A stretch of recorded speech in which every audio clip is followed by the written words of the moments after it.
आज हम श्रील प्रभुपाद जी से वचित भगवद गीता यथा रूप में 4वां अध्याय 22वां श्लोक 22nd श्लोक से चर्चा करने की कोशिश करते हैं। यत्र च लाभ संतुष्टो द्वंद्वातीतो विमत्सरा समसिद्धौ असिद्धौ च कृत्वापि न निबध्यते। भगवान कृष्ण ने ये 4वां अध्याय में काम कैसा करना चाहिए इसके बारे में समझाने की कोशिश कर। यदृच्छ लाभा, यदृच्छ लाभा का अर्थ क्या है? ग्रीडी नहीं होना, अत्याशा नहीं रखना, ऐसा नहीं सोचने की। शायद हम इसके बारे में कुछ चर्चा की, लेकिन कोई व्यक्ति बहुत ही धन कमाए, हाँ इनके पास बहुत धन है, मैं भी वैसा ही बनना चाहिए, लाखों लाख कमाए मैं भी लाखों लाख कमाता हूँ, करोड़ों करोड़ों कमाए मैं भी करोड़ों कमाता हूँ। ये जो कंपटीशन, हाँ मैं इससे बड़ा होना चाहता हूँ, ये है भौतिक जीवन का डिसीज, व्याधि, भौतिक व्याधि है। ये कंपटीशन जो प्रवृत्ति जो है, मैं उसे आगे बढ़ना चाहता हूँ, आगे बढ़ना चाहता हूँ, ये दोनों तरीके के व्यक्ति जो है क्या बोलते हैं हिंदी में मुझे पता नहीं, लेकिन कैपिटलिस्ट और कम्युनिस्ट, आप समझ में आता, आपको समझ में आता है। ये दोनों में ऐसा एक कंपटीशन रहता है दोनों के बीच। कम्युनिस्ट का अर्थ क्या है? श्रमिक वर्ग, लेबर क्लास। वो सोचते हैं द कैपिटलिस्ट जो है उनको ही लाभ क्यों होना चाहिए, हमें भी लाभ होना चाहिए, क्योंकि जो भी परिश्रम लगाया है कैपिटलिस्ट से वो तो हम उसके चला रहे, तो लाभ जो आता है दोनों के बीच में बांटना चाहिए। केवल जो परिश्रम लगा है वो उन्हीं को क्यों मिलना चाहिए?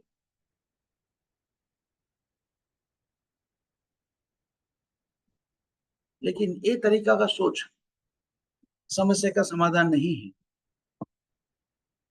जैसे कि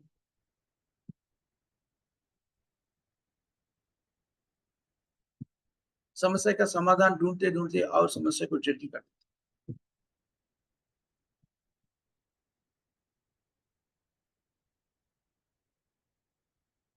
अगर ये जगत कम्युनिस्ट के सिद्धांतों के आधार पर चले या कैपिटलिस्टों के सिद्धांत के आधार पर चले, लोग आनंदमय जीवन को व्यतीत नहीं कर सकते। लेकिन आनंदमय जीवन को व्यतीत करने के लिए क्या सिद्धांत चाहिए, फॉर्मूला क्या है, यहां पर दिया गया है। सब लोग जितना उनको मिलते हैं, बहुत श्रम करके नहीं, थोड़ा सा कष्ट उठाने के बाद साधारण श्रम से कितना मिलते उसे संतुष्ट होना चाहिए, बस उतना ही। यदृच्छ लाभा, ऐसा नहीं कि सब लोगों की एक ही तरीका का प्राप्ति मिले, धन और कुछ, सब लोगों की एक तरीका प्रॉफिट नहीं मिलती। भौतिक जगत में सब लोग काम करते जा रहे हैं। कोई व्यक्ति हर घंटे हजारों रुपया कमाते, लाखों रुपया कमाते, करोड़ों रुपया कमाते, और किसी को ना खाने के लिए एक दिन का भी नहीं मिलते। लेकिन यहाँ पर यह बताया गया कि जिसके पास जितना है उसे संतुष्ट मिलना चाहिए।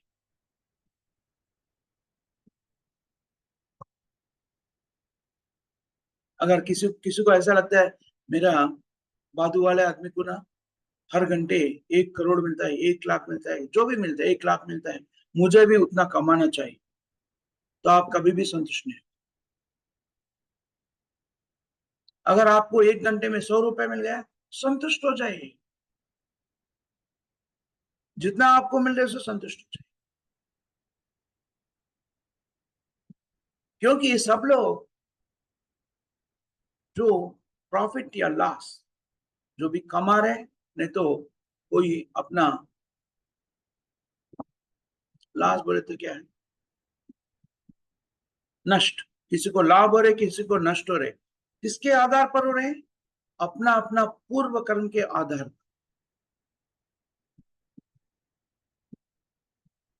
पूर्व जन्मार्जितम धनम, पूर्व जन्मार्जित जन्मा पूर्व जन्मार्जितम विद्या।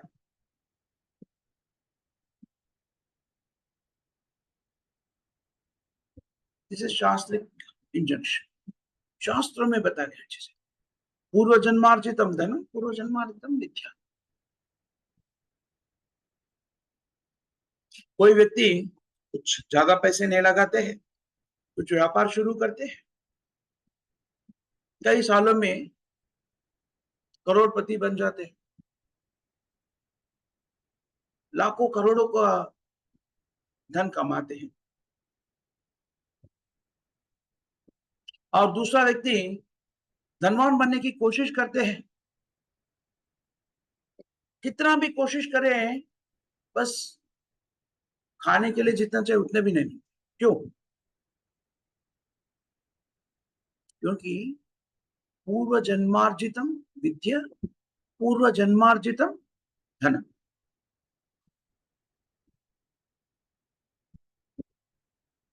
कोई स्टूडेंट रहते हैं, विद्यार्थी, वो क्लास में फर्स्ट आ जाते, स्टेट फर्स्ट, क्लास फर्स्ट, वही क्लास में पढ़ने वाला दूसरा व्यक्ति पास भी नहीं होते हैं। सब लोग एक ही अध्यापक के माध्यम से विद्या का अध्ययन किया है, सब लोग अपना अपना प्रयास कर रहे हैं, लेकिन एक स्टेट फर्स्ट आए वही क्लास में, एक तो फेल। सब लोग अपना अपना शक्ति के अनुसार प्रयत्न तो करना चाहिए, लेकिन जो भी मिलता है, जो भी फल मिलता है, ज्यादा कष्ट नहीं उठाने की जरूरत नहीं, एक्सट्रीम कष्ट, इतना कष्ट किया नहीं, जितना कष्ट करना है उतना करिए, जो भी उसे मिलता है उसे संतुष्ट रहिए। यदृच्छ लाभा, यदृच्छ लाभा संतुष्ट। आजकल का जीवन में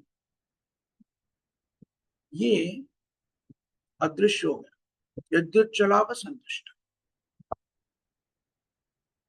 आज का नवीन नागरिकता में ये संतुष्ट होने का शब्द ही उत्पन्न होता है, नहीं उत्पन्न होता है। वो बोलते कि कैसा ऐसा संतुष्ट होता है, हम पीछे पड़ जाएंगे, जगत आगे बढ़ रहे, आगे किधर बढ़ रहे भाई? इंद्रिय तृप्ति के लिए नया नया चीज उत्पादन कर रहे हैं,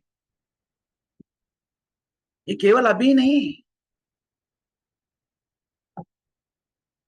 तब तब से भौतिक जगत का आविर्भाव हुआ, तब से ऐसी है।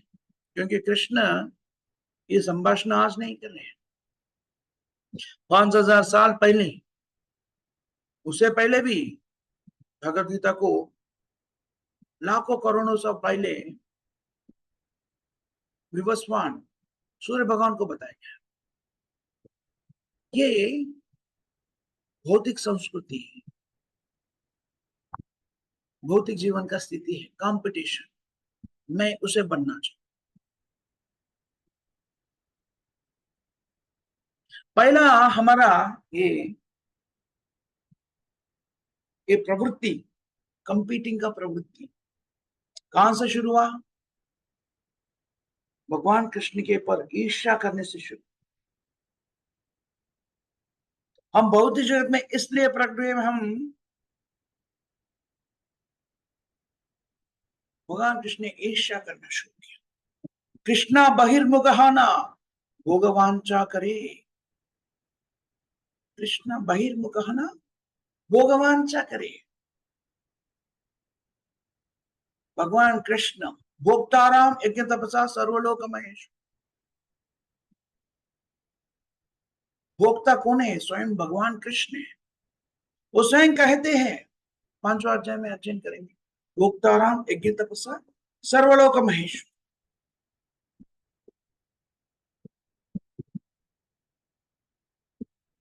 हम भौतिक जगत में इसलिए प्रकट हुए कि हम कृष्ण से कंपीट करना चाहते, अनुकरण करना चाहते। ईर्ष्या, इच्छादेश समुत्तेन सर्गे यान्ति परंतपा। सर्गे, सर्गे का अर्थ है सृष्टि, भौतिक सृष्टि। हम भौतिक सृष्टि में क्यों प्रकट हुए हैं? हम तो भौतिक सृष्टि में रहने वाला नहीं है, भौतिक नहीं है, लेकिन हम यहां पर पहुंच गए। देखिए, कोई भी व्यक्ति जो रहते हैं, नागरिक, कोई भी नागरिक कारागार के लिए बने हुए नहीं है, कारागार में रहने वाला नहीं है। नागरिक अपना घर में, स्वास्थ्य राज्य में अपना जीवन को व्यतीत करने के लिए।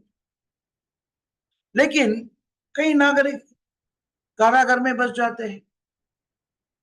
क्यों ऐसा होते हैं? उनका खुद के कर्म के कारण,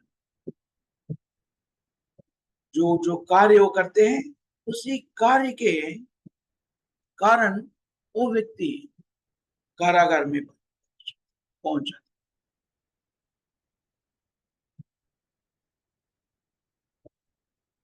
शासन का उल्लंघन करके अपराधी बन जाते, इसलिए उन्हें कारागार में बंदीकृत किया जाता, खुद का कर्मों के कारण। ऐसा नहीं कि जो राजा या गवर्नमेंट जो भी रहते हैं,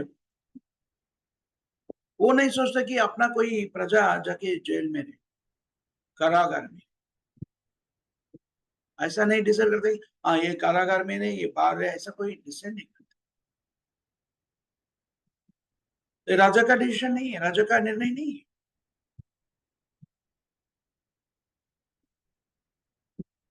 जो व्यक्ति अपना इंद्रिय तृप्ति के लिए जी शासन का उल्लंघन करते हैं, वो व्यक्ति कारागार में फंस जाता है। वैसे ही हम पाप जीवन को व्यतीत करते हैं, विकर्मा, नूनम प्रमत्ता। इसलिए हम भौतिक जगत में आते हैं।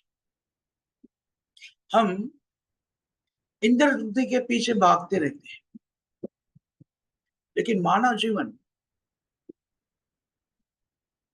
ऐसा जीने के लिए नहीं दिया गया।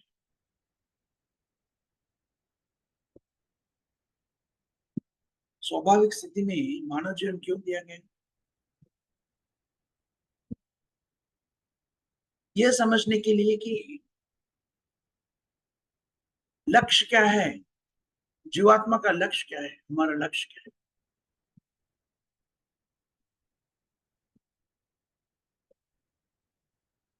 देखिए, मानव जीवन एक नियंत्रण से जी के आध्यात्मिक प्रगति के लिए दिया गया है। इसीलिए देखिए, मनुष्यों को ही नियंत्रण से विद्या का बोधन होते हैं, विश्वविद्यालय का बोधन, पाठशाला का या कॉलेज का।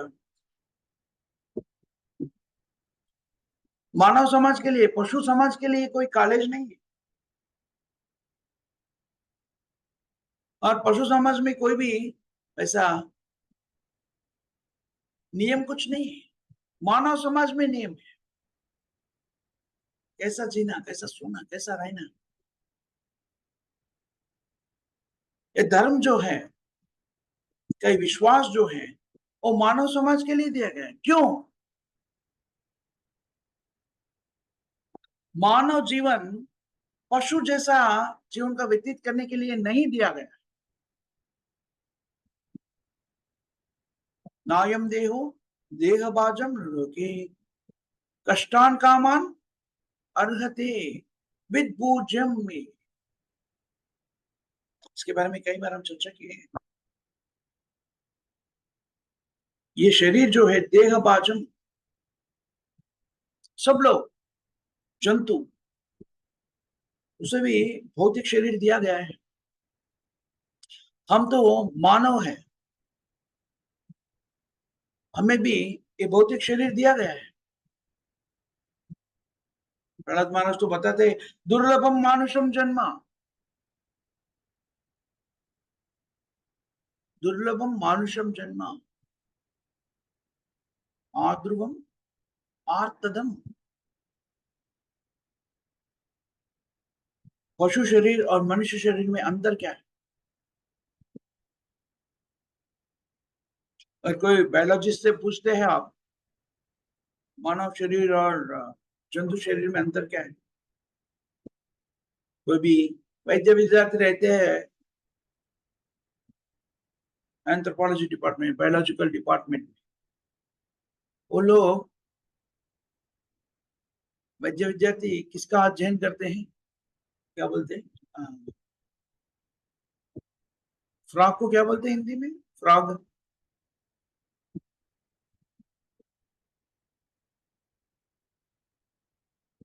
जो मैं आपको समझ में आ गया ना, फ्रॉग को काट के देखते हैं, क्योंकि मनुष्य शरीर का कई विभाग कैसा उसका चलन होते हैं वो समझने के लिए कोई फ्रॉग को काट के देखते हैं, क्योंकि उसमें अंतर नहीं है। लेकिन अंतर किसमें है? क्या अंतर है? ये भौतिक शरीर में नहीं है अंतर, हमारा चेतना में अंतर है। ये है अंतर।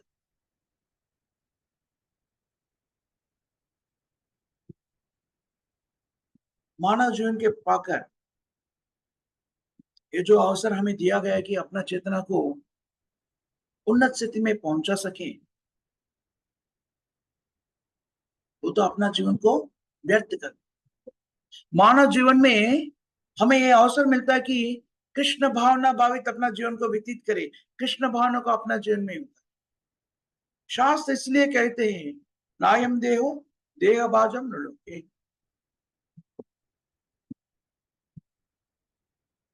जो जीव को मनुष्य शरीर मिलते हैं,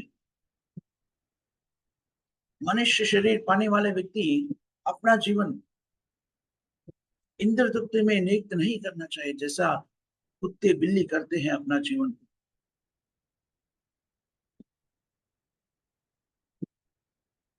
जैसा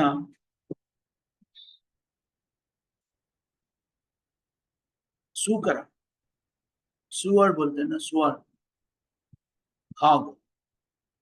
प्रभा जी कहते हैं सुअर का, या सुअर का क्या है, सिविलाइजेशन, संस्कृति न बनाई। ये तो हमारे लिए एक वार्निंग है।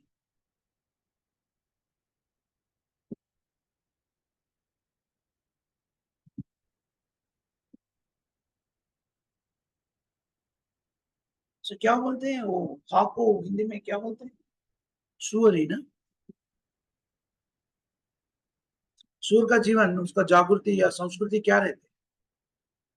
खाने में कोई नियंत्रण नहीं, वो तो मल खाते हैं।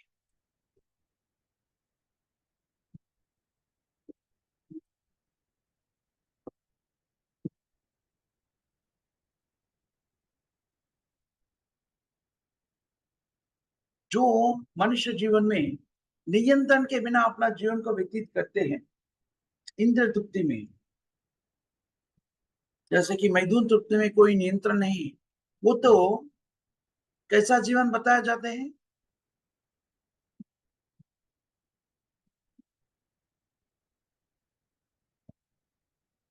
सुअर का जीवन। वो मल खाते हैं और इंद्र तृप्ति में निमग्न होते हैं, मैथुन तृप्ति में निमग्न। उसे ये भी पता नहीं चलता है जो किसके साथ तो मैथुन तृप्ति में नियंत्रित हो रहे, वो उनका माता है, बहन है, या पुत्री है।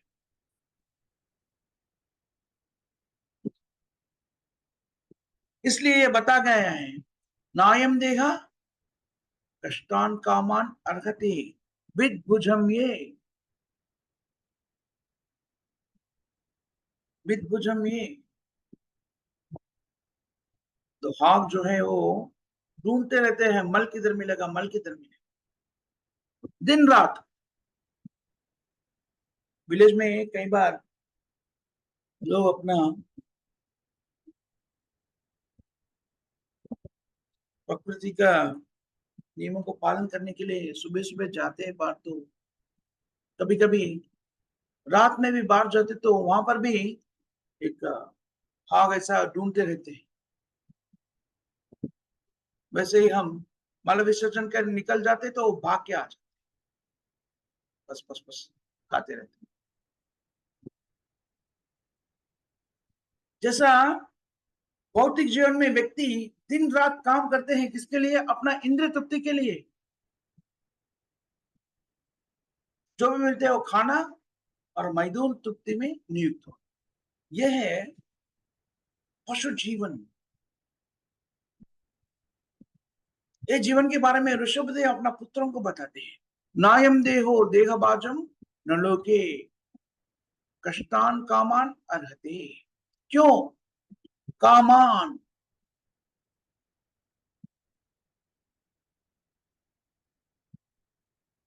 आहार निद्र भय मैदून, आहार निद्र मैदून भय, ये कामान शारीरिक अवसर है सब। तभी हमें भौतिक शरीर मिल जाते हैं, तभी से हमें खाना शुरू करना पड़ता है।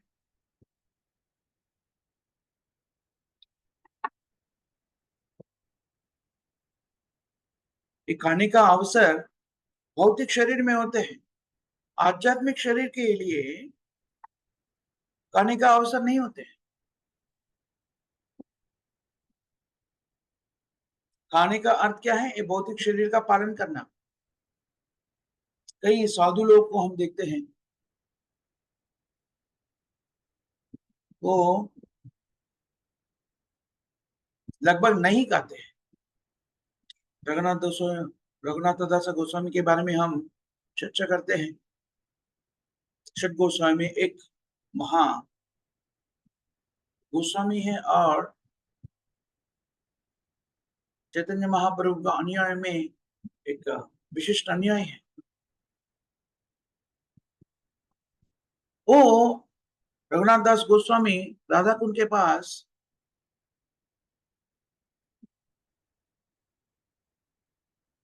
2-3 वहां पर रह के भजन कुटीर डाल के भगवान का नाम को जाप करने में स्थिर हो जाते हैं।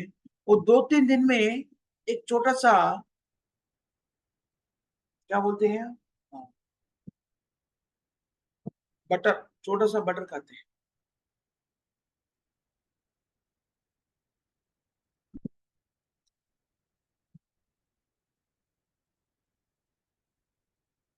उससे वो संतुष्ट हो जाते हैं। 2-3 दिन में एक बार छोटा सा बटर का पीस खा, इसका अर्थ है लगभग वो कुछ नहीं खाते। वैसा नहीं कि उनके पास कुछ पैसे नहीं थे। रघुनाथ दास गोस्वामी बहुत बड़ा धनवान पिता का पुत्र थे। वही कभी 550 साल पहले की बात है। तभी रघुनाथ दास गोस्वामी का पिता का इनकम इतना था कि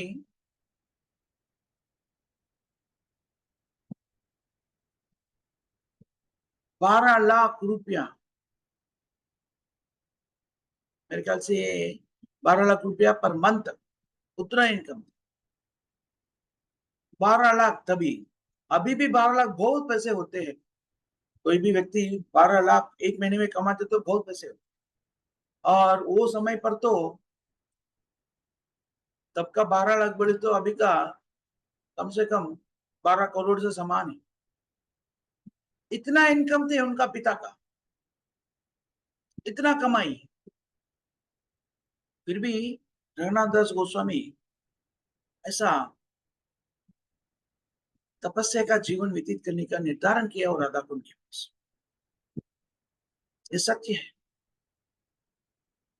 ये सच है कि आध्यात्मिक जीवन में खाने का कोई आवश्यकता नहीं, सोने का कोई आवश्यकता नहीं, मैथुन बंधन का कोई आवश्यकता नहीं, अपने आप परिरक्षण करने के लिए भी कोई आवश्यकता नहीं। ये भौतिक जीवन का अवसर है।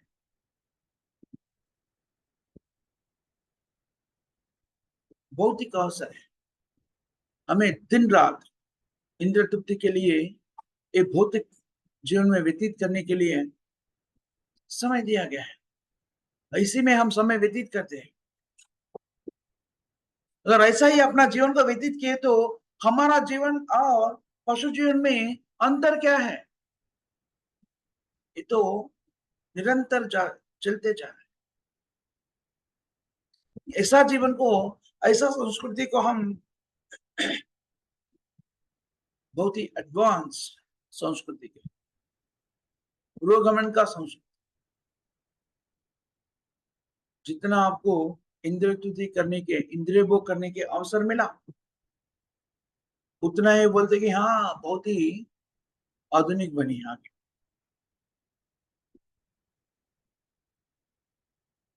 आधुनिक का अर्थ क्या है?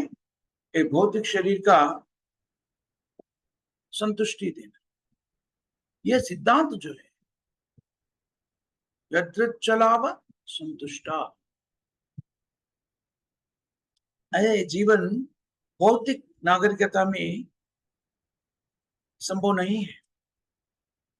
जो व्यक्ति आध्यात्मिक स्तर पर पुरोगति नहीं प्राप्त करते हैं, वो व्यक्ति यदृच्छलाभ संतुष्ट नहीं हो सकते।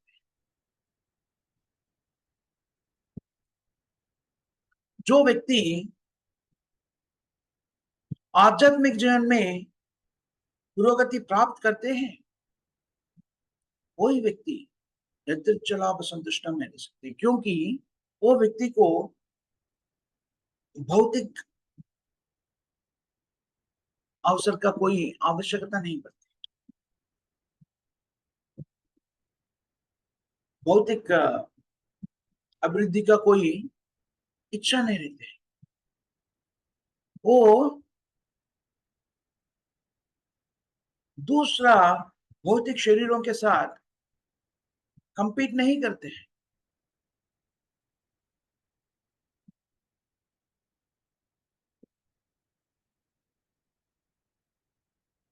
युक्ताहार विहारस्य योगो भवति सिद्धिदा। जो व्यक्ति योगी है, वो व्यक्ति अपना शरीर का पोषण में जितना चाहिए उतना प्राप्त करने में, आत्मा और शरीर को एकीकृत रखने के लिए कितना चाहिए उसे संतुष्ट हो। वो व्यक्ति अपना इंद्र तृप्ति के लिए काम नहीं करते। कृष्ण भावना के उद्यम में क्या करते हैं? प्रभुपाद जी ने जो स्थापित किए कृष्ण भावना संस्था, सब लोगों को कृष्ण प्रसाद वितरण हो जाते। सब लोग, कोई भी डिस्टिंक्शन नहीं करते, विभाजन नहीं करते। कोई धनवान है, नहीं तो कोई किसी के पास कुछ पैसे नहीं है। कई लोग ऐसा बोलते दरिद्र नारायण, ऐसा कुछ नहीं। प्रसादम तो सब लोगों को, प्रसादम तो सबको मिल जाए। कभी भी कोई, लेकिन वैष्णव सिद्धांत के अनुसार कोई भी नारायण नहीं। हम सब तो जीवात्मा है। हमारा सिद्धांत नहीं कि हम सब नारायण है, नहीं। नारायण परो व्यक्ता, नारायण जो है वो भौतिक जगत का नहीं। शंकराचार्य स्वयं जो निराकारवाद को प्रचार किया है भौतिक जगत में, वो स्वयं कहते हैं नारायण परो।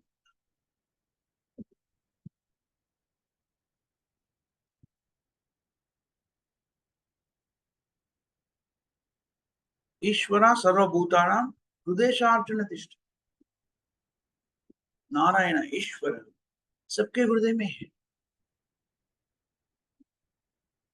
इसका अर्थ ये नहीं कि सब लोग नारायण बन गए, नहीं, ये है, ये सिद्धांत गलत सिद्धांत। अगर ऐसा है, सबके हृदय में नारायण है, सब लोग नारायण है, तो कोई दरिद्र नारायण क्यों है, धनिक नारायण क्यों है?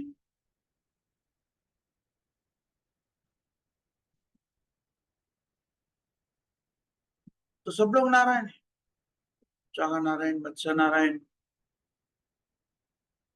अगर आपका दृष्टि ऐसा है, जब नारायण सबका हृदय में है, परमात्मा के द्वारा परमात्मा होकर सबका हृदय में है, इसलिए सब लोगों को नारायण बोल के पुकारना, ऐसा स्थिति है, तो आप गलत सोच रहे। सचमुच में तो नारायण का अपमान हो जाए, अपमान। जैसे प्रभुपाद जी ने बताते हैं, हम कभी भी कहीं बड़ा व्यक्ति के घर में जाते हैं, वो हमारा मित्र है, बहुत ही धनिक है, बहुत बड़ा व्यापारी है, उनके पास जाके उनका ऐसा व्यक्ति पर गए तो उनके पास कहीं सेवक रहेगा, हाँ, और उस सेवक को हम इतना आदर करें कि वो जो अधिपति है उनसे भी ज्यादा आदर करते जा रहे हैं, तो क्या होगा? वो अधिपति का अपमान होगा, स्वाभाविक है।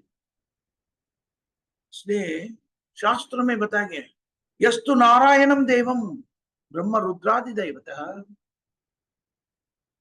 समत्वेनैव विक्षेता स पाषंडी भवे ध्रुवम। नारायण को ब्रह्मा और रुद्र शिव के समान भी नहीं माना जा सकता है, क्योंकि ब्रह्मा और शिव भी नारायण के समान नहीं है। नारायण को इस स्तर पर लाना दोष है। यस्तु नारायणम देवम ब्रह्म रुद्रादि दैवतः समत्वेन, अगर वो समान समझते हैं तो उसे क्या कह जाते हैं? पाषंडी भवे ध्रुवम। और जो व्यक्ति के पास पैसे नहीं है, what is that called, poor people, उसका सेवा करना चाहिए तो ठीक है, तो ठीक कार्य, कोई बात नहीं। आपके अंदर करुणा है, आप सेवा करना चाहते हैं, बहुत ही अच्छा। सचमुच में कहते कृष्ण भगवान ने अपना जीवन का व्यतीत करते, वो करते हैं। कृष्ण भावना संस्था ने प्रसाद वितरण करते हैं सबके लिए, केवल दरिद्रों के लिए नहीं। आप धनिक भी हो तो प्रसाद का वितरण हो जाए सबके लिए, कृष्ण प्रसाद। इसलिए यत्र चलाबा, जो व्यक्ति कृष्ण भावना में आगे बढ़ चुके हैं, आध्यात्मिक भावना में, वो व्यक्ति थोड़ा सा कृष्ण प्रसाद मिलने से संतुष्ट हो जाए।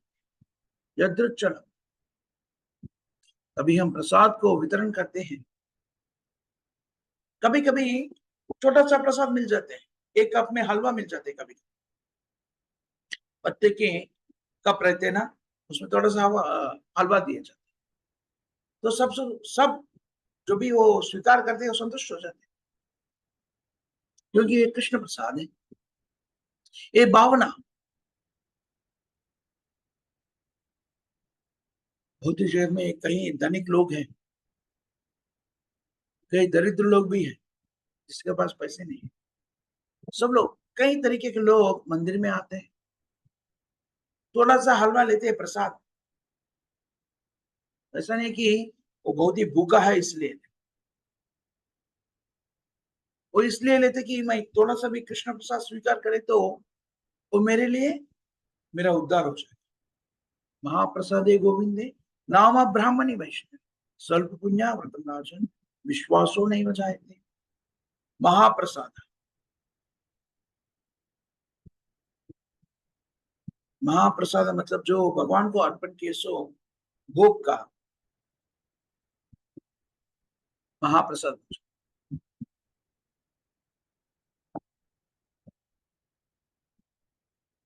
भगवान कृष्ण को, नारायण को अर्पण किए सो सर महाप्रसाद, महाप्रसादे गोविंदे, गोविंद कृष्ण,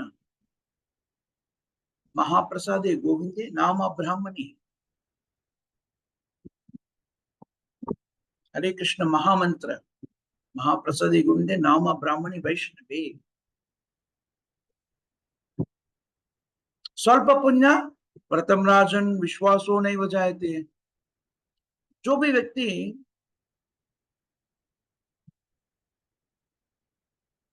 पुण्य का जितना चाहिए उतना नहीं किया है, जो व्यक्ति सुकृति नहीं पाया है पुण्य कार्य करने पर, वो व्यक्ति से स्वीकार नहीं करते प्रसाद।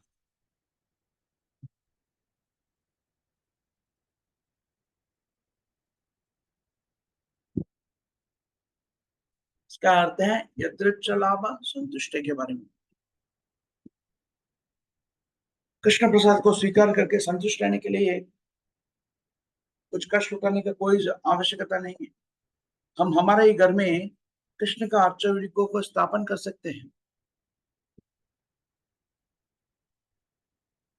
और भोग चढ़ाकर हमें कृष्ण प्रसाद को स्वीकार कर सकते हैं। जो हम मंदिर में जाते तो अर्च वगैरह को देखते हैं, क्यों जाते हैं? जो अर्च विग्रह है मंदिर में है, वैसे हमारे घर में भी अर्च विग्रह को प्रतिष्ठान कर सकते हैं। हम भी अर्च विग्रह का सेवा कर सकते हैं, हम भी कीर्तन कर सकते हैं घर में, हम भगवद गीता का अध्ययन कर सकते हैं। ऐसा नहीं कि प्रभुपाद जी ने कृष्ण भावना उद्यम के कृष्ण मंदिर के इसलिए नहीं बताया कि आप सब लोग उधर जाके कुछ पैसे देके उधर कुछ करो, नहीं, तो बिजनेस नहीं है। कुछ धन प्राप्ति करने के लाभ के लिए, भौतिक लाभ के लिए प्रभुपाद जी ने ये कृष्ण भावना संस्था नहीं लगाया। ये तो ज्ञान देने के लिए दिया, आध्यात्मिक ज्ञान देने के लिए कृष्ण भावना उद्यम को संप्राप्त किया है, स्थापित किया गया। सब लोग कृष्ण प्रसाद स्वीकार करके कैसा संतुष्ट रहना चाहिए। कृष्ण के लिए काम करते हुए हम संतुष्ट कैसा रह सकते हैं, ये बताने। तभी हम कृष्ण के लिए कार्य करते हैं, निर्बंधे कृष्ण संबंधे, हम पूर्ण तरीके से संतुष्ट हो जाते हैं। हम जो भी कार्य करते हैं, मैं कर्तव्य निर्वहन बोल के अपना उपाधियों से अपना कर्तव्य निर्वहन का पालन करते हैं, वो कर्तव्य हम कृष्ण के लिए करें। हम जो भी पकाते हैं कृष्ण के लिए पकाइए और कृष्ण को अर्पण कीजिए और प्रसाद को, कृष्ण प्रसाद को स्वीकार कीजिए, आप संतुष्ट हो जाएंगे। यही यहाँ पर दिया गया है, यदृच्छलाभ संतुष्टो द्वंद्वातीतो विमत्सरा। वैष्णव जो है कभी भी मत्सर नहीं होते, ईर्षा भाव में नहीं रहते। इसके बारे में श्रीधर स्वामी बताते हैं हमें, मत्सरा पर उत्कर्षाना असहनम। भौतिक जगत में ऐसा जीवन ऐसा होता है कि अपना खुद का भाई धनवान हो जाते तो, खुद का भाई धनवान हो तो व्यक्ति ईर्ष्याभावित हो जाते। देखिए मेरा भाई को इतना पैसा कमाया, मेरे पास नहीं। ये स्वाभाविक है भौतिक जीवन में, जेलसी, ईर्ष्या, मत्सर। क्योंकि ये जेलसी जो है, ये मत्सरा ईर्ष्या जो है, कहां से शुरू है? भगवान के ऊपर, भगवान कृष्ण के ऊपर ईर्ष्या करने से हमारा ईर्ष्या का आरंभ हुआ। कृष्ण ही भोक्ता क्यों रहना चाहिए? मैं भोगता रहूं, मैं अधिपति हूं। ये ईर्ष्या वहां से शुरू। इसलिए भौतिक जगत पूरा, भौतिक जीवन पूरा ईर्ष्या द्वेष से भरे हुए हैं। मैं आपके ऊपर ईर्ष्या करता हूं, आप मेरे ऊपर ईर्ष्या करते हैं। ये तो भौतिक जीवन का स्थिति है। यहाँ पर क्या बताया जा रहा है? विमत्सरा, ईर्ष्या नहीं रहने का। किसी को ईर्ष्या रहित कैसे रह सकते हैं? कृष्ण का भक्त के बिना कोई भी ईर्ष्या रहित नहीं रह सकता। कोई भी व्यक्ति ऐसा बोलते कि मैं कृष्ण भक्त नहीं हूं, तो सचमुच वो ईर्ष्या द्वेष से ही रहेगा। ये भौतिक जीवन का स्थिति है। इसलिए श्रीमद् भागवत में ये बताया गया कि धर्म प्रोजित कैतवोत्सर निर्वत्सराणाम सतम।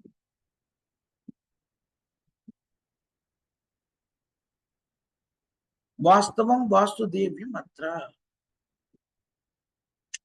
भौतिक जगत में हम देखें तो कई विश्वास हैं, कई रिलीजियंस हैं, और उसमें मत्सरा है। क्यों मत्सरा है?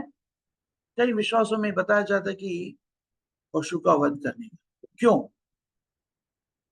आप इतना विशाल हृदय वाले हैं, आप सब जगह पर नारायण को देखते हैं, सब जगह भगवान को देखते हैं, तो आप किसी पशु का वध क्यों कर रहे हैं?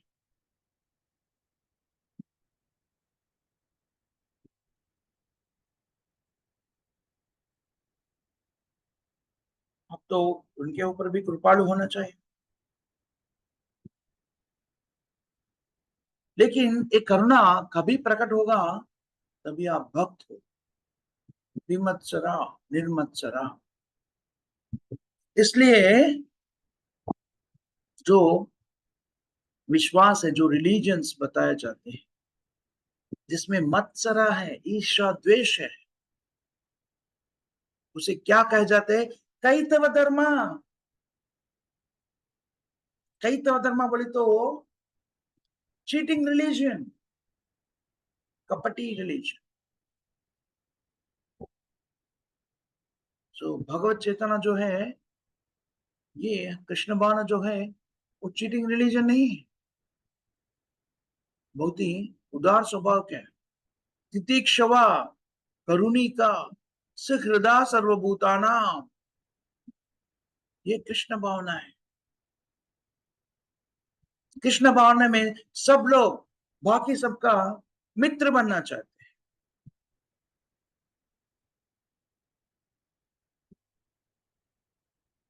अगर ये भावना कृष्ण भावना सहित व्यक्ति में नहीं है, तो वो इतना तकलीफ क्यों उठाते कि कृष्ण भावना को, कृष्ण भाव का, कृष्ण का संदेश, कृष्ण भावना को सब लोगों को देने का कोशिश करते हैं।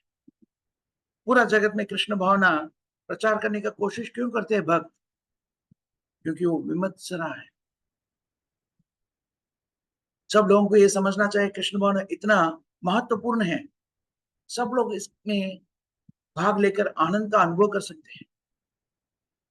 सब लोग इसमें भाग लेना चाहिए, अपना जीवन में कृष्ण भावना को उतारना चाहिए। कृष्ण भावना का अर्थ है भगवत चेतना। क्योंकि भौतिक जगत में लोग भगवत चेतना के बिना कई कष्ट उठा रहे हैं। हमारा सब कष्टों का कारण एक ही है, भगवत चेतना नहीं रहना। कृष्ण बहिर्मुखे हाना भोगवान चा करे, निकटास्तमाया तारे जपति यदारे। यह है सिद्धांत। तब हम कृष्ण को भूल जाते हैं, तत्काल में वही क्षण पर हम माया के अधीन में आ जाते हैं। जैसे कि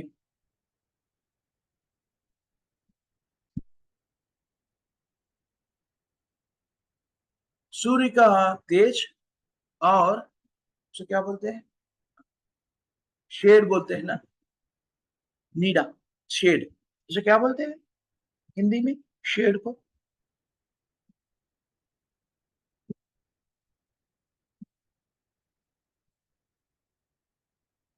तो सनशाइन और शेड बोलते हैं ना, वो दोनों दोनों पास पास रहते हैं, एक के बाद एक।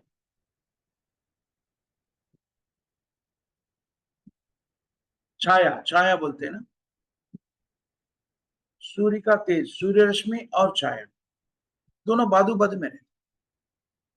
और हम सूर्य के तेज में रहते हैं, नहीं तो छाया में रहते हैं। शेड का अर्थ क्या है? अंधकार।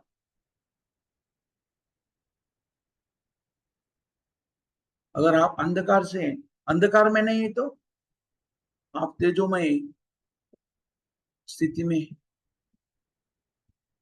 अगर हम कृष्ण भावना को स्वीकार नहीं करते तो हम कहां पर हैं? माया का भावना में। अगर आपको माया का भावना से मुक्त होना है तो कृष्ण भावना को स्वीकार करना चाहिए। वो तो आदू बादू में रहते हैं, के बादू बादू में रहते। कृष्ण भावना को स्वीकार करने का अर्थ है अंधकार से मुक्त होना, अज्ञान से मुक्त। तमसोमा ज्योतिर्गम, ये है वैदिक इंजंक्शन है। अंधकार में नहीं रहने के आदेश दे रहे वेद। और अंधकार क्या है? देहात्म बुद्धि से जीवन को व्यतीत करना अंधकार है। यस्यात्म बुद्धि गुणपे त्रिधातु के स्वदी कलात्री दिशु भौम इत्यादि यतीर्थ बुद्धि सहिले न कर्हिचित जने स्वभिघ्नेषु स एव गोकरा। तब तक हम देहात्म बुद्धि से जीवन को व्यतीत करते, मैं ये शरीर हूँ, मैं ये भारतीय हूँ या अमेरिकन हूँ या ब्राह्मण हूँ, क्षत्रिय हूँ, स्त्री हूँ, पुरुष हूँ,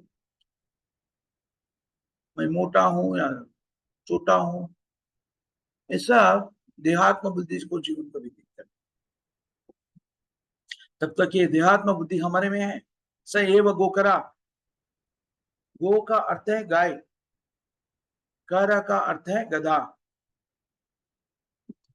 तब तक हम देहात्म बुद्धि से बाहर नहीं आते हैं, तब तक हम पशु जीवन को व्यतीत करें। ये वेद ज्ञान है। यह आध्यात्मिक स्तर पाने के लिए है। अहम ब्रह्मास्मि, मैं शरीर नहीं हूं, आत्मा हूं, यह समझना बहुत ही आवश्यक है। यह है ब्रह्मभूता स्थिति, ब्रह्मभूता प्रसन्नात्मा। तब जब व्यक्ति ये स्तर पर आ जाते हैं, ये कहते हैं ज्ञान, मैं शरीर नहीं हूं, आत्मा हूं,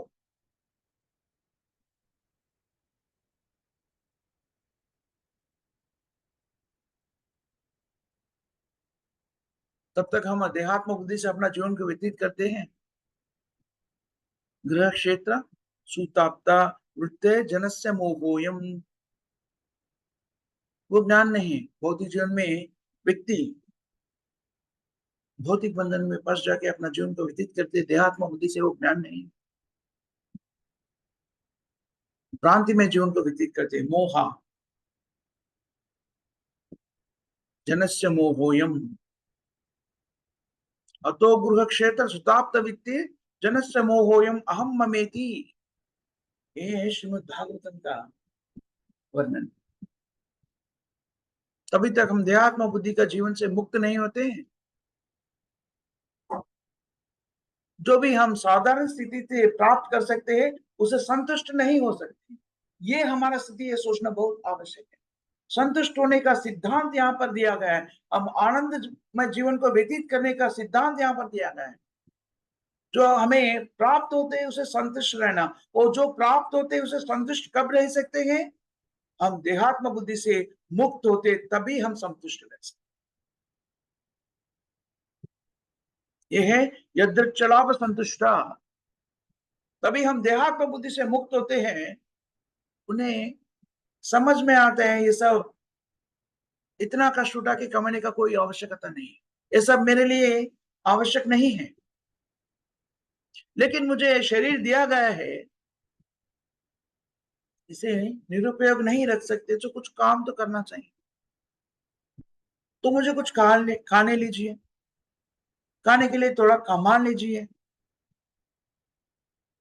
लेकिन जितना भगवान हमें देते हैं उसे संतुष्ट हो जाए। भगवान ने सबके लिए सब कुछ दिया। कोई भी व्यक्ति भूखे नहीं मरे।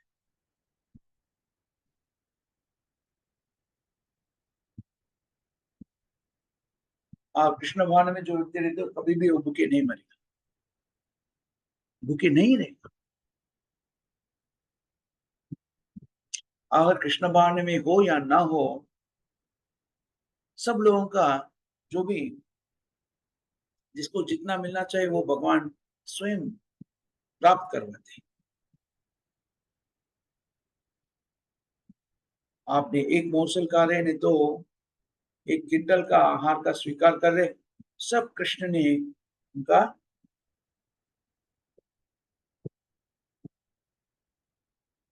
क्या कहते हैं, अरेंज कर रहे। एकोपो बहुना एकोयो बहुनाम विदादाति का, भगवान कृष्ण ने सबके लिए सब कुछ, जिसको जितना चाहिए उतने, पशु पक्षी,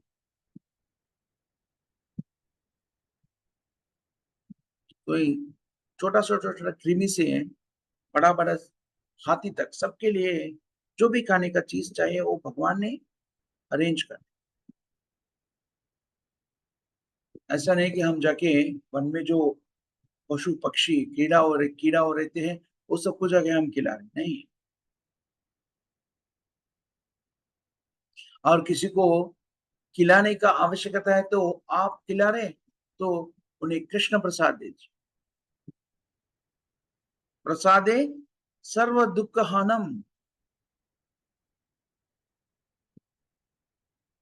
हानिर अशोपजाए थे, ये है सिद्धांत। जो व्यक्ति कृष्ण भावना को स्वीकार करते हैं वो समझ जाते कि मैं भगवान कृष्ण का अंश हूं। जैसा कृष्ण भगवत गीता में कहते हैं, ममई वांशी जीवलों के जीवभूत सनातन, हम सब भगवान कृष्ण के अंश है। सबके लिए सबका आहार भगवान कृष्ण ने समपूर्ण करें।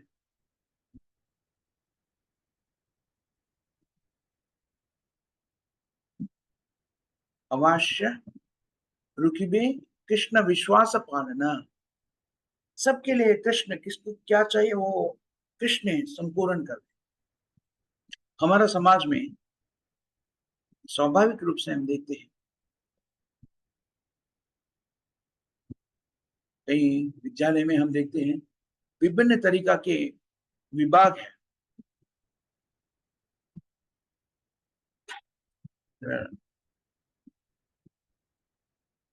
कृष्ण भावना के समाज भी देख लिए जाए तो कहीं भी गए तो ना, कभी विभिन्न विभाग होते हैं ना, उनका कोई भी कार्यालय है उसका निर्वाहन करने के लिए कई विभिन्न विभाग होते हैं। वैसे ही कृष्ण भावना संस्था में भी कई विभिन्न विभाग है।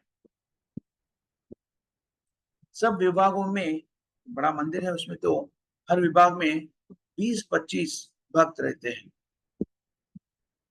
20-25 से शुरू करके कभी कभी 200 200 से भी ज्यादा भी भक्त रहते हैं। लेकिन कोई भी मंदिर में प्रोविजन का स्टोर नहीं है।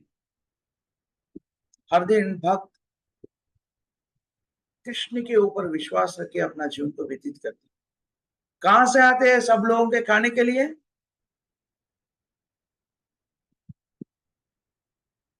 कृष्ण समकुरण करते हैं। आकाश पादी,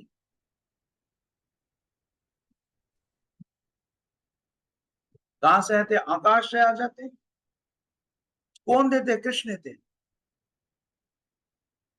ऐसा जीवन व्यतीत करते कि अगर कृष्ण बेचते हैं आज खाने के लिए तो हम खाते हैं।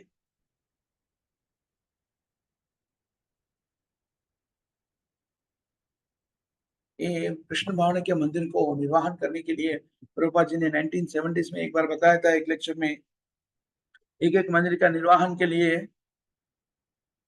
$80,000 पर मंथ खर्चा होते। $80,000 पर मंथ। कृष्ण दे देते हैं जितना चाहिए उतना। एकोयो बहुना विदादाति कामान, कृष्ण क्यों नहीं देगा? अगर कृष्ण वन में अपना जीवन को व्यतीत करने वाला चींटी को, हाथी को खाने के लिए दे रहे हैं,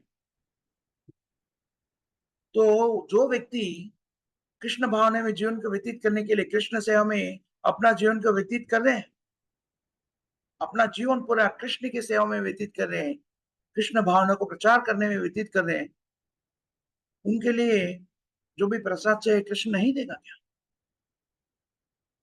प्रसाद क्या, जो भी चाहिए वो सब दे देगा, क्यों नहीं देगा? विश्वास पालने, ये है विश्वास।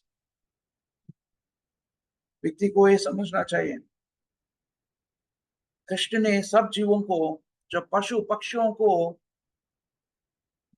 उनका खाना दे रहे, जो भी चाहे उसे दे रहे, तो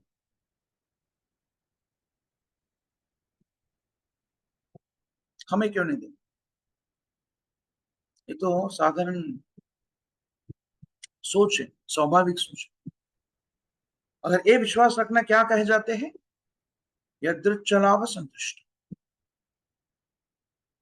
लेकिन ये जरूरी है, जो भी कृष्ण कृपा से हमें देते उसे संतुष्ट रहना चाहिए, जो भी कृष्ण देते हैं। एक दिन कृष्ण ने पूरी सब्जी देगा, एक दिन कृष्ण ने बस एक कप का दूध देगा, एक दिन सूखा चपाती मिलेगा, दूसरा दिन पंचभक्ष परमान्न मिलेगा।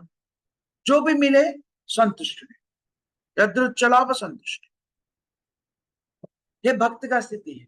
भक्त जो है पूर्ण तरीका से कृष्ण के ऊपर आधारित होते हैं। जो भी कृष्ण देते हैं हमें संतुष्ट, कभी भी निराश नहीं। ऐसा नहीं सोचना कि आज कृष्ण ने ना सूखा चना दिया, बस निराश नहीं। जो भी कृष्ण देते हैं संतुष्ट रहने, हे भक्त। यदृच्छलाभ संतुष्टा, यदृच्छलाभ संतुष्टा, ये याद रख। यदृच्छलाभ संतुष्टा, जो भी कृष्ण देता है उसे संतुष्ट रहना। द्वंद्वातीता, किसी के ऊपर ईर्ष्या नहीं करना। किसी के ऊपर ईर्ष्या क्यों करना? किसी को अच्छा भोगने के लिए अच्छा सा नहीं प्रसाद मिल गया, मुझे नहीं इतना अच्छा प्रसाद नहीं मिला, उसके लिए ईर्ष्या करने की क्या आवश्यकता? जो भी हमें मिला हमें संतुष्ट होना चाहिए। कृष्ण उनको दिया, उनके प्राप्ति में वो लिया। ऐसा सोचना चाहिए, कृष्ण ने सब लोगों को यहाँ पर भौतिक जगत, जिसको क्या चाहे वो दे रहे हैं। कैसा दे रहे हैं? वो भौतिक जीवन से मुक्त हो जाए ऐसा देते हैं। देखिए, कभी कभी हम हॉस्पिटल में जाते हैं, वैद्य ने एक रोगी को देख के बोलते हैं, हम आप 3 बार स्वास्थ्य भोजन कीजिए, और दूसरा रोग को देख के बोलते हैं आप उपवास कीजिए, कुछ नहीं खाइए।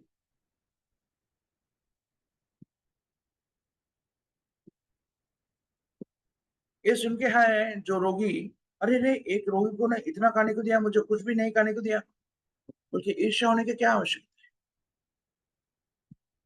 दूसरा रोगी को देख के, अरे वो इतना खा रहे हैं, क्यों? ईर्ष्या होने की कोई आवश्यकता नहीं है। जो वैद्य ने हमारे स्वास्थ्य के लिए जो चाहिए वो दे रहे। एक व्यक्ति को कुछ खाने के लिए नहीं लेना बोल रहा था, दूसरा व्यक्ति को स्वास्थ्य भोजन का चाहिए, खाइए। जो डॉक्टर का, वैद्य का ये निर्णय का कारण क्या है? हम स्वास्थ्य हो जाए, हमारा रोग से मुक्त हो जाए।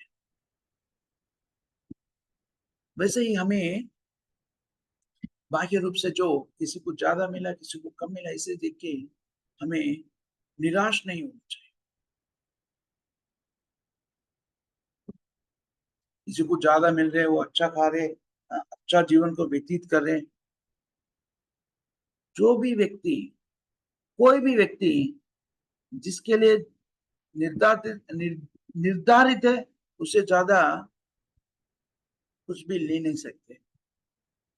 जो भी कृष्ण सैंक्शन करते हैं वही मिलते हैं।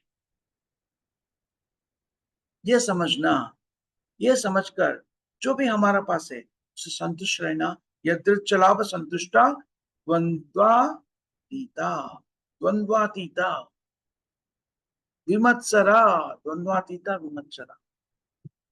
अगर ऐसा जीवन का व्यतीत किया तो उसको ईर्ष्या द्वेष नहीं होगा। ईर्ष्या क्यों होगा?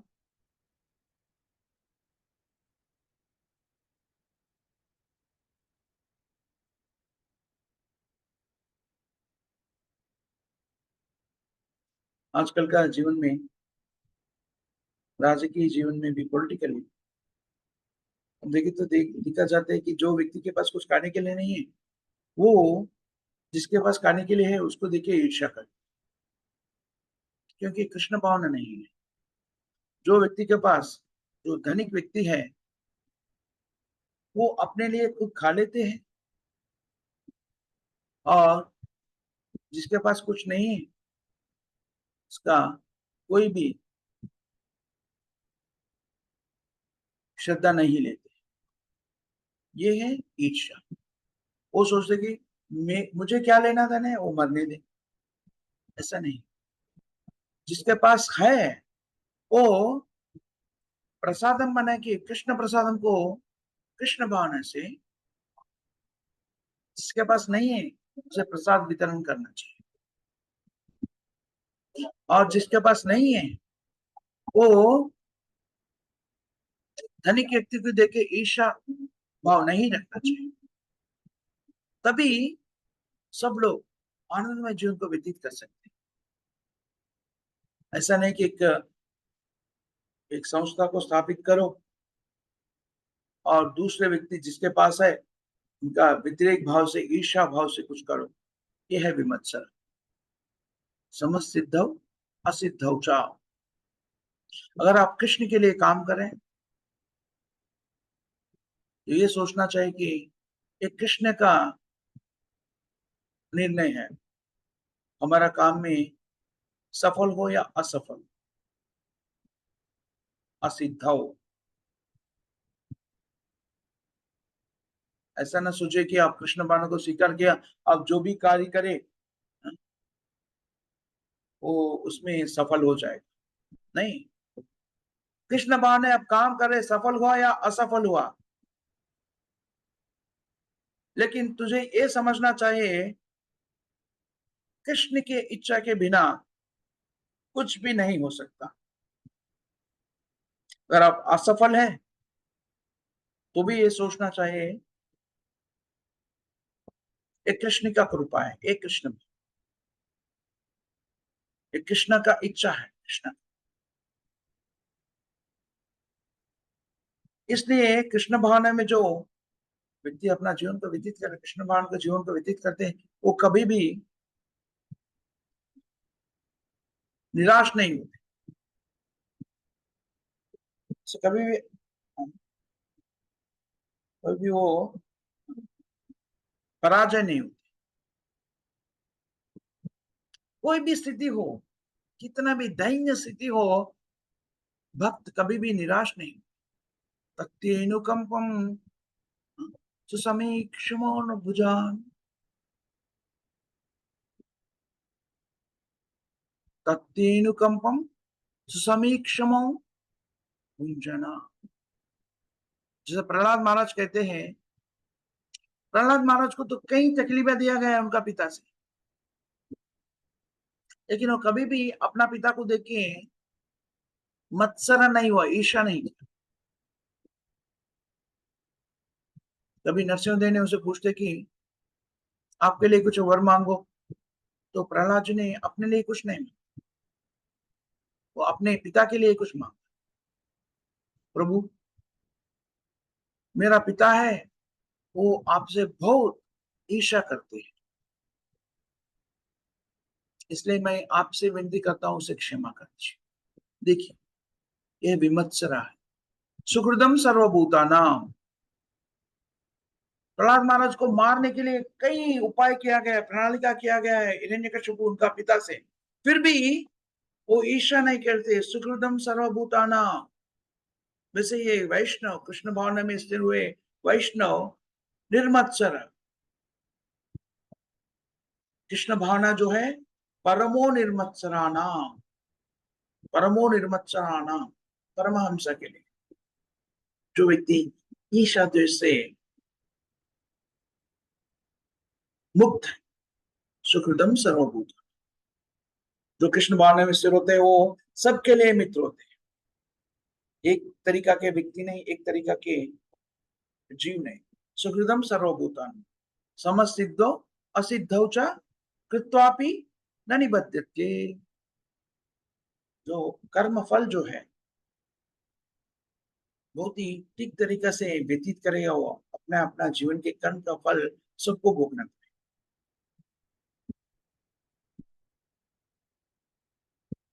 तभी कृष्ण भावना से अपना जीवन का व्यतीत करते तो हम कर्म बंधन से मुक्त हो जाते हैं, नहीं तो यज्ञार्थात् कर्मणो नेत्रो लोकोहम कर्म बंधना।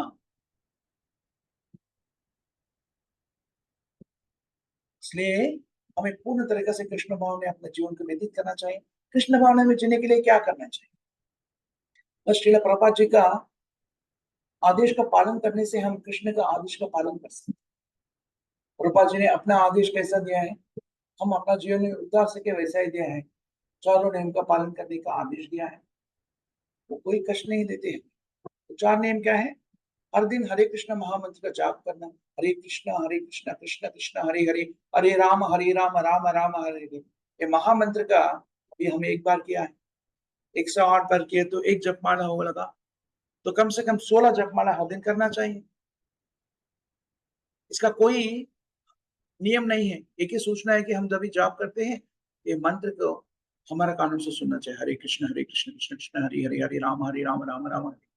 और हम जो भी कहते हैं कृष्ण प्रसाद ही होना चाहिए, कृष्ण को अर्पण करके ही जाना है, खाना चाहिए। और कृष्ण को क्या अर्पण कर सकते हैं? शाकाहारी अर्पण कर सकते हैं, उसमें कांदा लहसुन और मशरूम नहीं होना चाहिए। हम भक्तों के सांगत में रहना चाहिए, हर दिन भगवद गीता भागवतम कृष्ण लीलाओं का अध्ययन करना चाहिए, कीर्तन करना चाहिए, श्रवण करना चाहिए। अरे चार दिन को अपना जीवन में उतारते तो पूर्ण तरीके से हम भौतिक जीवन से मुक्त हो जाएंगे। यही शरीर पर रहने पर मुक्त होकर आध्यात्मिक जीवन का प्राप्त कर सकते हैं और मानव जीवन का लक्ष्य को पा सकते हैं। यहाँ पर हम समाप्त करेंगे। ये हमारा आज का श्लोक का तात्पर्य माना जा सकता है। यहाँ पर हम समाप्त करेंगे। माता जी संप्रभु जी, थोड़ा देर हो गया, मैं समय नहीं देखा हूँ, क्षमा मांगता हूँ सबसे। किसी को कोई प्रश्न या टिप्पणी या कुछ कहना है माता जी संप्रभु जी? किसी को कुछ कहने का नहीं तो यहाँ पर हम समाप्त करेंगे। जगत गुरु शील प्रभुपाद की जय जय। हरिनाम संकीर्तन की जय जय। नामाचार्य हरिदास ठाकुर की जय जय। रामवैत भक्त वृंद की जय जय। ग्रंथरा श्रीमद् भागवतम की जय। जय। बहुत बहुत धन्यवाद माता जी संप्रभु जी, श्रील प्रभुपाद जी के हरे ग्रंथों कृष्ण। की चर्चा करने की मौका दिया। आप सबको धन्यवाद। हरे कृष्ण। हरे कृष्ण। हरे कृष्ण प्रभु जी, दंडवत प्रणाम। दंडवत प्रणाम।